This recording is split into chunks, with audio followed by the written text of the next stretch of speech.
The first mindset trait of a dominator is you do whatever it takes. When Steve Harvey was in college, he went to college with Arsenio Hall. And him, Arsenio Hall, and a few other guys were talking about what they wanted to do when they grew up. Arsenio Hall said that he wanted to be on Hollywood, he wanted to be on TV, and everybody made fun of him. So when it came to Steve Harvey, he made something up about what he wanted to do when in reality, Steve Harvey, wanted to be on TV, but he was too scared to say that. Fast forward a few years, Steve Harvey was working the midnight shift in a factory. He came home from work, he put on the TV, and he sees on Comedy Central his friend from college, Arsenio Hall, on TV, and he breaks down in tears. Arsenio Hall was getting made fun of a few years ago, but now he's living Steve Harvey's dream on TV. And that was when Steve Harvey quit his job and began his career as a comedian. And you would think that all of a sudden he became this overnight success, but that's exactly the opposite of what happened. He started his journey, nobody knew who he was, nobody cared about who he was, and he got shut down a lot. And it became a problem because now he didn't have money to pay rent. And because he didn't have money to pay rent, he had to move into his car. So he became homeless, but he wasn't homeless for a week or a month or even a year. He was homeless for 3 years, living out of his car, extending his stay at hotels when he would get a gig somewhere that we'd have a place to sleep, he'd have a place to shower, and he did that month after month, year after year. After 3 years, that's when he finally had the money now to go out and get a new place to live. And now we all know Steve Harvey today for the comedian on TV who's well known around the world.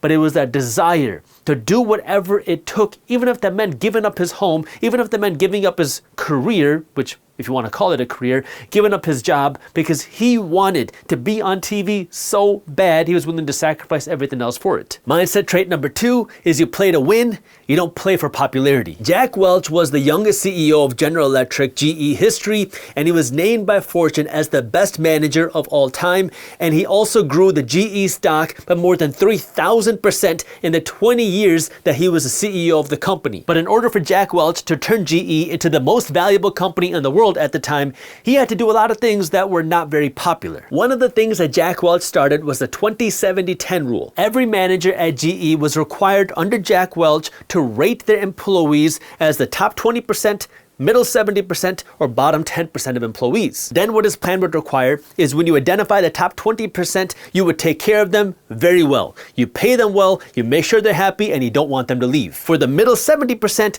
you have to figure out how to get them out of that middle 70% and push them up to the top 20% to create more competition out of your top employees. And if you're a part of the bottom 10%, well, you'd be fired. You can start to see why this created a lot of controversy around Jack Welch's management style, because when he became CEO, he increased the company turnover by 5 times because he only wanted to keep the best and he wanted to fire and get rid of the worst as fast as possible.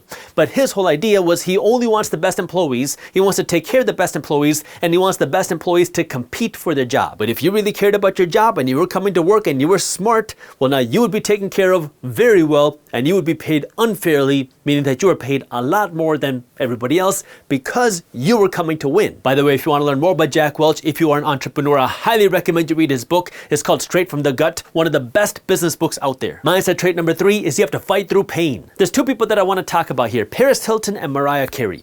Now you might hear me say that and say, Jaspreet, you want to talk about Paris Hilton as a successful person? Yes, because if you haven't read her book Paris yet, I highly recommend you do that. And in her book, what she talks about is the abuse that she went through. Not just the mental abuse, but also the physical abuse and the sexual abuse that she went through as a kid, as a teenager, as a young adult, going through a boarding school, being sent away from her parents because her parents thought that she was a troubled child. They send her away. She goes to this new place where now she's being physically abused, mentally abused, and sexually abused. She has to break out of there and then continue to be under the control of her family, to then having her kids taken away from her, and still going through that and still going out and starting businesses, still going on and fighting for what she believes in. It's not easy.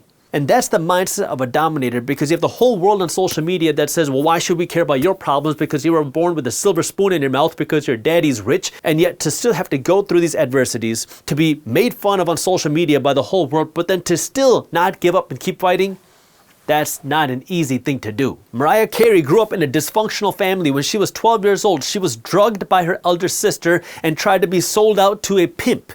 She then was abused by her husband/manager. She was then controlled by her husband/manager. She was watched by her husband/manager to the point where she couldn't even go out and eat at a restaurant by herself. She wasn't allowed to walk around the house without being videotaped. That every single thing that she did was controlled, watched, and manipulated, but then to continue to produce, to continue to work, to continue to get out of that, and to continue to hustle and produce some of the biggest hits out there.